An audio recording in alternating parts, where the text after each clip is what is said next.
देश से अपनी ये वादा कर लिया हमने स्वच्छ भारत का इरादा कर लिया हमने देश से अपनी ये वादा कर लिया हमने स्वच्छ भारत का इरादा कर लिया हमने देश से अपने ये वादा कर लिया हमने स्वच्छ भारत का इरादा कर लिया हमने देश से अपनी ये वादा कर लिया हमने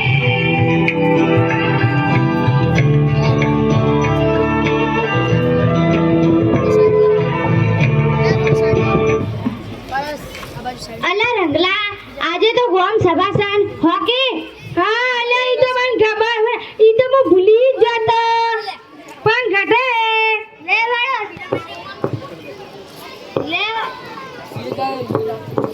લે વાળો ઠેસ તો હે આપણે મંદિર હા એ મસ્ત ઉઠે આવવું પડશે ને પાછું તો બહાર મે જાણું હે પણ ગોમ ની સભા હે કે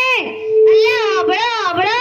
ગોમ સભા બધી જ બેન આવીશ પણ શું કામ હે બહેનોનું એ ફણકા ટીવી પર હમારા સાથે क्या गांव में साफ सफाई रखनी है रंगला भाई वो क्या बात है अरे बेन तो गांव में सफाई करनी है वो बात है ई गांव सफाई का है ई तो તમે કચરો રોડ માથે નાખો છો ના એટલે ગામમાં સફાઈ ક્यों करती है वो માટે સભા है हाँ अभी समझ पड़ी ई तो હું કહેતી હતી કે ગામમાં કેટલી ગંદકી હે પરી એ હા હવે ડાપણ આવ્યા એડે જુઓ પેલી બહેનો આવે હે જુઓ સરપંચ પણ આવે ગામમાં એટલે બધા જ ભાઈ બોનો આવી જાઓ